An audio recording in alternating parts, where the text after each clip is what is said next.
Alright guys, welcome back to my channel. If you're new here, please like, comment, and subscribe. I'm basically going to be doing brunch today because I had a craving for it, so let's get into it. So I'm making this strata. It asks for 6 croissants, so I cut them up and put them into this pan that I have. I whipped up about 4 to 5 eggs. I added cinnamon, nutmeg, sage, salt, and pepper. And then we're just going to pour it over the croissants here. The actual recipe is so much different than what I did, but I preferred it my way for sure. Then I'm going to add some Mexican blend cheese. The recipe actually asks for Gouda, and I can't remember what the other cheese was, but you can do it however you want. I really liked the cheese that I picked up. I use it for almost everything, so I'm going to do that. And then it asks for prosciutto. I went to my local grocery store in Brooklyn and got this Italian style platter. It came with about 4 different meats, but we only need the prosciutto for this. So I'm going to sprinkle the prosciutto around it and then put it in the oven. Now we have these beautiful chives that I grow in my kitchen. We're just gonna cut a sprig of this and just cut it up over our done strata like so. I baked this strata for about 45 minutes because that's what the recipe asked for. Even though I went off script for a bit, the strata did come out amazing. The golden brown color is just gorgeous, and yeah, but I put the chives on top of this strata for garnish, and it looks so beautiful. Like, I would die if I saw this on someone's dining table. Like, so good. So now we're going to be doing Megan's crepes. They are French style crepes. It has a recipe on the back. I went by the recipe to a T for this one, I promise. And then I basically got this crepe once I poured it in the pan, let it cook for, I think it was 2 to 3 minutes on both sides. Some of them did come out darker than others, which is fine. I really liked the crepe on its own. It's so delicious. I'm going to make up some of mine. So I'm going to do a berry and peanut butter crepe. This one is wild butter. It's supposed to be a peanut butter alternative because I'm allergic to peanut butter. So if you know someone who is allergic to peanut butter, I promise you should try this. You would not taste the difference. I was not allergic to peanut butter my whole life. It was something I developed that became like a deadly allergic thing. And so I know what authentic real peanut butter tastes like, or I know what real peanut butter tastes like. I know what real peanut tastes like. So once I wasn't able to eat peanut butter anymore, or peanuts, I was looking for alternatives. Now, I've been allergic to peanuts and peanut butter since I was maybe a teenager, maybe like 12, 13. So it's been years since I hadn't eaten peanut butter. I've just been eating like almond butter, sunflower butter, stuff like that. So I found this wow butter on Amazon. I'm going to put the link in the description. And it's so good. It's kind of thick. I hate that gunky peanut butter thing that gets stuck underneath the roof of your mouth. But nonetheless, it is peanut butter, and that's what it does. So anyway, I'm going to be making my crepes as, again, peanut butter with berries on top. I did strawberry, and then I'm also going to do blueberries.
So I watched a video on poaching eggs and it told me to do half water, half vinegar so that the eggs will kind of form into their own little cocoon like they are in the shell.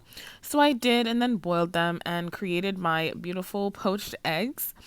So I folded the crepes over, added some lox or cured salmon, whatever you call them. I made hollandaise sauce, and that's kind of what I'm pouring from my Vitamix blender onto the poached eggs now. Then I'm just gonna garnish it with some dill and some capers, I believe they call them. I usually get these at like cafes or something because I usually get like eggs Benedict all the time whenever I go to like a brunch spot. So decided to kind of make my own eggs Benedict this time around, and they turn out so amazing.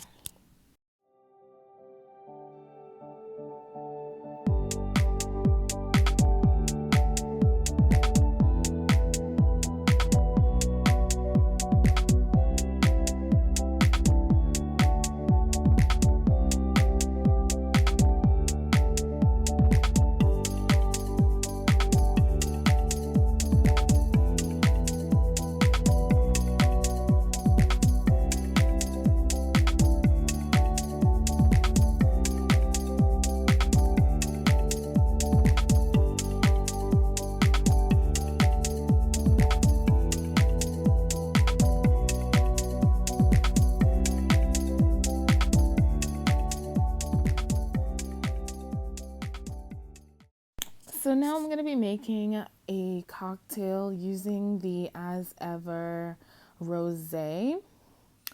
In this cup, I basically mixed gin, simple syrup, and lemon juice. And then I pour the rosé over it. And then I'm just going to top with the As Ever rose sprinkle.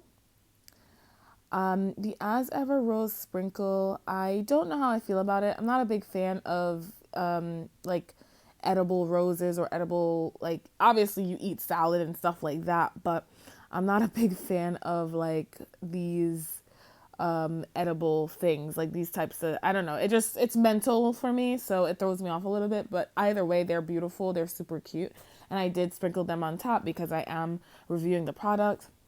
When I consumed it, I was a little bit again thrown off. I think I'm one of those people who have like, I don't know, like a phobia to certain things going down my throat, like things that are slimy and things like that feels off to me.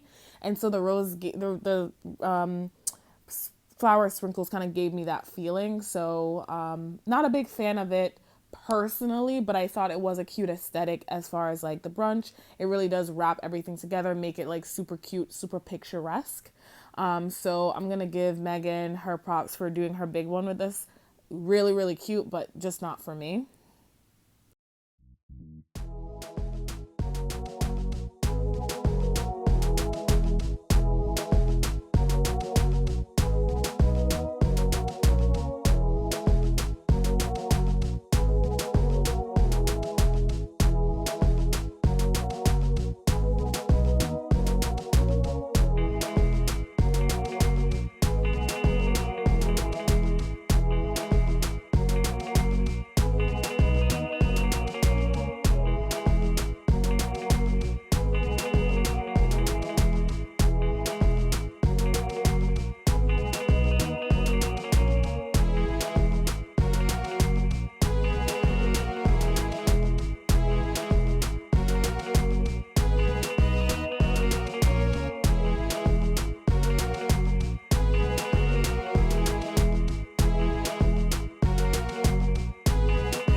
everything I've tried so far from Megan's lifestyle brand is really good. The crepes on their own are delicious. The wine, at first when I tasted it, I was like, I don't taste anything at all. Like I don't taste anything. But then I tried it for a couple more sips before it kind of like I do get that rosé taste. But again, I feel like it's something like that calms me. So I was like, okay, that makes more sense. And then I turned it into these two cocktails. One is a gimlet, the other one is just something I decide to throw things together and create. It really does give them beautiful, calm notes to me, with the gin, with the lemon juice. So it was great. Then, of course, I made my strata, which I thought was delicious from the very beginning. So, yeah, definitely try some of these recipes out. If Megan releases more of her lifestyle things, I know she has another season of her show on Netflix coming out. Definitely go watch and see what she has going on. I plan to make her pasta pretty soon to pair with the wine, so that's going to be great. Now I'm trying her peppermint tea. From my understanding, a lot of the stuff that she has is in or was inspired by her time as a royal family member doing their duties. So some of the teas, according to other people, are resemblance of the CARICOM countries that her and Harry had to go and check up on. So I got the peppermint. There was a hibiscus tea that I really wanted to try, but I didn't get the opportunity to get it. But the peppermint tea is so pepperminty. Like, I love it. I wish I bought it in the wintertime, but now I have to like store it to wait for the wintertime. But it's so good. Like, on its own and with like sweetener, like honey. I tried it with honey and I also tried it with sugar. Like, it's immaculate. But either way, I tried all of the products that I got, the peppermint tea, the rosé, the crepes, and her flower sprinkles, and I love everything I do. Aesthetically, I like the flower sprinkles, but it's not for me personally because I don't like that weird feeling I get in my throat. The rosé is another thing where I thought it was really calm. I didn't really like it at first, but it grew on me. So if you ever get a chance to try her stuff, I definitely recommend it. If you want to see more videos like this, please like, comment, and subscribe. Let me know. And yeah, I'll see you in my next video.